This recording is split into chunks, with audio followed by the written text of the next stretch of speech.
হরে কৃষ্ণ। শুভ একাদশী। তো আজকে বানিয়েছি একাদশী স্পেশাল পুলি পিঠা। ভগবানকে ভোগ লাগানোর পরে আর দেরি করতে পারছিলাম না, এত ভালো এটার ভিতরে আছে দেখুন সুন্দর একটা পুর। তা চলুন একাদশীর পুলি পিঠার রেসিপি দিই। সাবু দিয়েই বানিয়ে ফেলতে পারবেন এই অসাধারণ প্রসাদটি।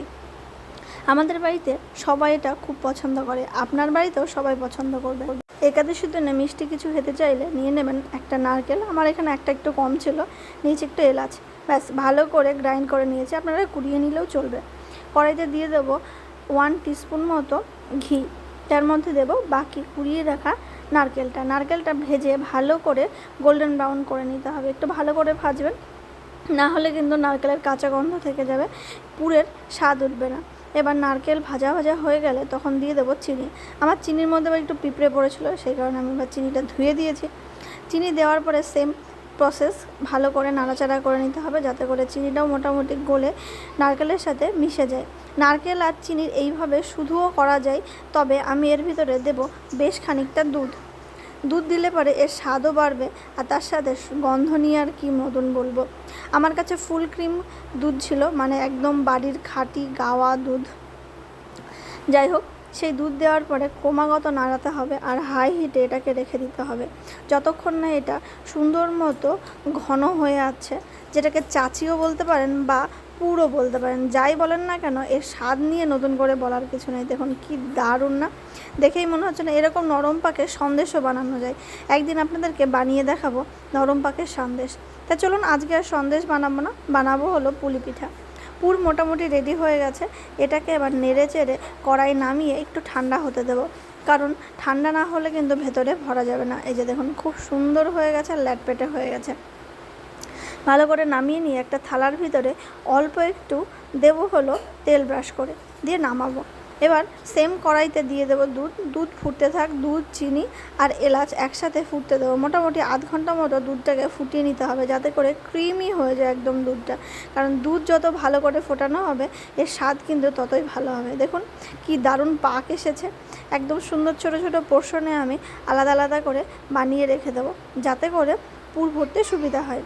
এবার চলুন যাই ডোর কাছে। সাবু ভিজিয়ে রেখেছিলাম মোটামুটি শুধু জল ধোয়া করে 3 ঘন্টা আগে, দেখুন ঝরঝরা হয়ে গেছে। এবার এই সাবুটা চাপ দিলেই ভেঙে যাচ্ছে, দেখুন বুঝতেই পারছেন। এবার এটাকে গ্রাইন্ডারে দিয়ে ঘুরিয়ে নেব।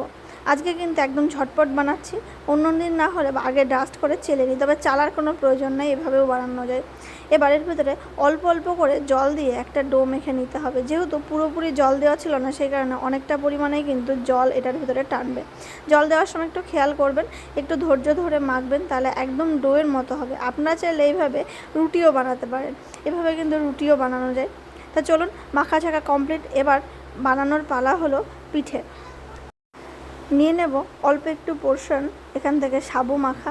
এবার ছোট্ট একটা নৌকার মতো করব, ঠিক যেভাবে বাটি তৈরি করে ছোটোবেলায় আমরা যেভাবে খেলতাম ঠিক সেইভাবে। এবার এর ভিতরে দেব পুরটা দিয়ে চেষ্টা করব হালকা হাতে মুড়ে দেওয়ার। যদি কোথাও থেকে পুর বেরিয়ে যায় সমস্যা নেই, পুরে সেই জায়গাটা আরও একটু সাবু মাখা দিয়ে দিলেই ব্যাস রেডি হয়ে যাবে।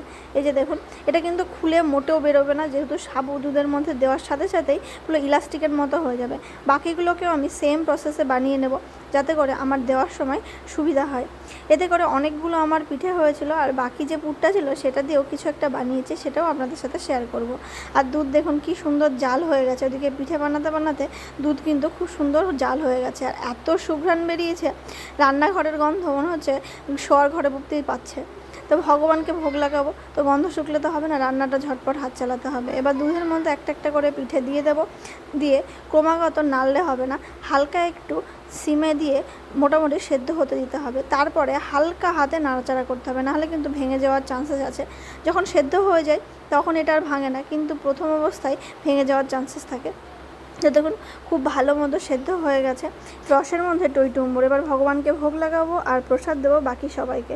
চলুন আজকের মতো ভিডিও এই পর্যন্ত, দেখা হচ্ছে খুব শীঘ্রই নতুন আরও একটা ভিডিও, নতুন আরও একটা রান্নার ভিডিও নিয়ে। সকলকে শুভ একাদশী। আজকের মতো এই পর্যন্তই, হরি বল।